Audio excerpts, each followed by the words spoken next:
What's up, guys? Welcome back. Getting ready for FL2K. We got about 9 or 10 days, so it's Wednesday, and we got to qualify on Friday of next week. So 9 days. Would like to get this thing to the track Friday night for some test and tune. If you guys saw the last video, you saw we had a little bit of a boost leak and an empty nitrous bottle. So we got 2 full bottles. Boost leaks fixed. Hopefully we can get it dialed back in enough where we get around that 1050. Might need to tweak it a little bit once we get over there.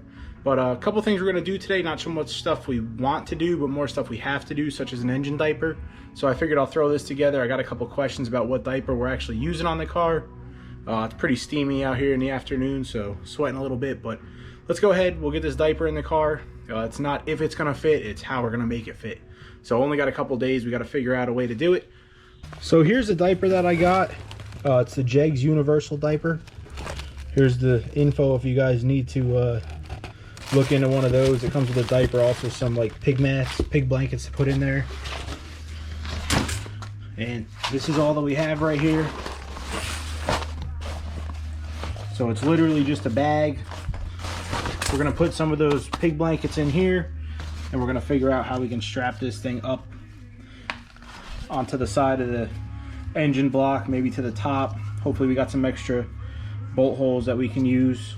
They did supply us with some clamps, so we could bolt hole through there, run it through and around, and then they'll self-tighten up against themselves right here. So I'll just figure, help you guys out, maybe see how we can get this thing to fit the easiest way. I've been doing some research on it. It doesn't seem anyone has any videos putting this thing on there. So let's get started throwing it in. Just real quick, gonna change the oil for FL2K. So give it a fresh oil change. That way once that diaper goes on, we don't need to take it back off again until next time we got to do an oil change, hopefully. So stay tuned.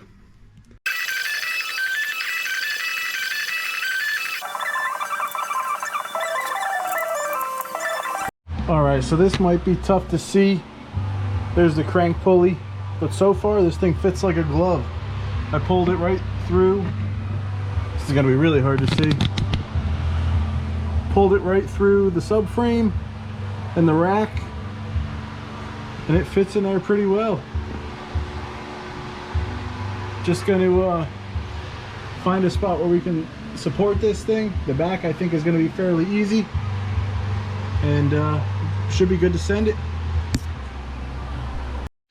So one thing I had to do last night, it's gonna be a little difficult to see down there. I got things unplugged, moved out of the way.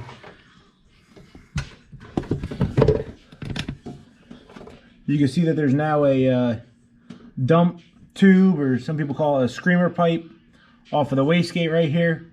I did that, and I'll give you a look at the bottom just to get some of the heat away from that actual diaper. So let's take a look down at the bottom. It actually seems to fit pretty good. All I needed was a 45. I think it's 1 3/4 stainless. So you can see the tip of it right there. It's a little dark under here. Maybe that'll give you a better view. So right down, and it'll just give us plenty of room to keep it away from this diaper here. Don't want to go melt that thing. Need to get these hoses out of the way and fix a couple of vacuum lines. But trying to go to the track again tonight. Got 1 week before FL2K, so I'm probably going to yank this diaper out instead of strapping it up in there. Go over to the track, make sure everything's good tonight, and then I'll put it in before we go next week. So we're gonna stay tuned right here with this project, and we'll restart after the track tonight probably.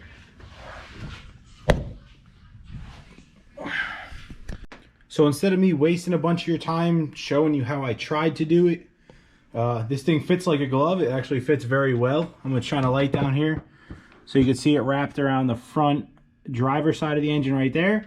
I have it brought up right around this first intake runner.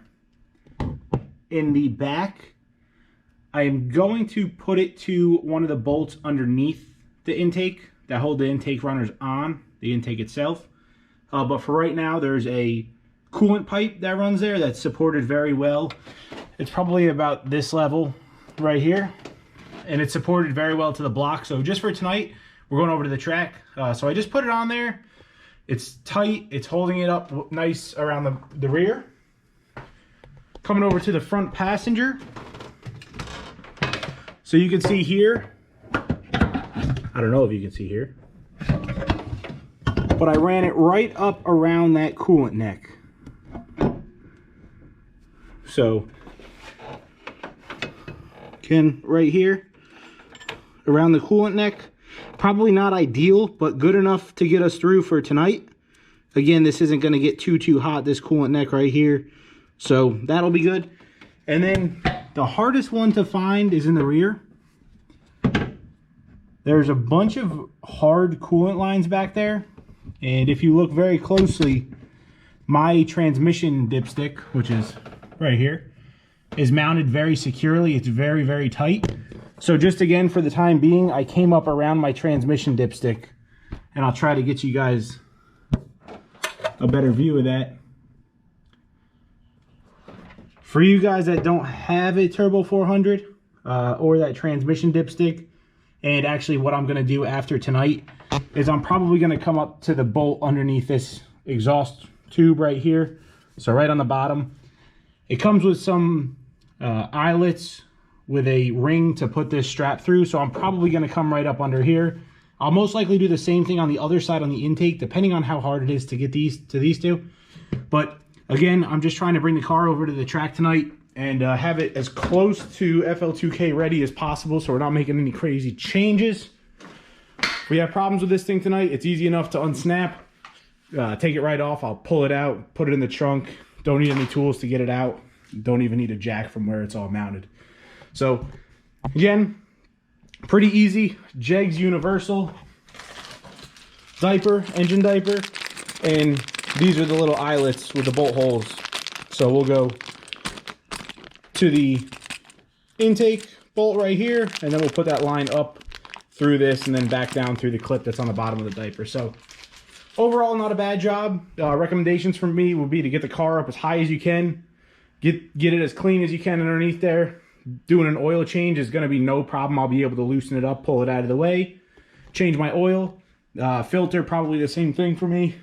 My filter's right off the side of the block. It doesn't even have the cooler.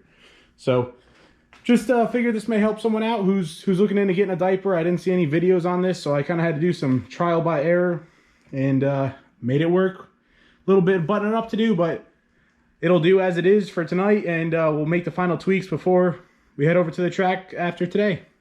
Thanks, guys.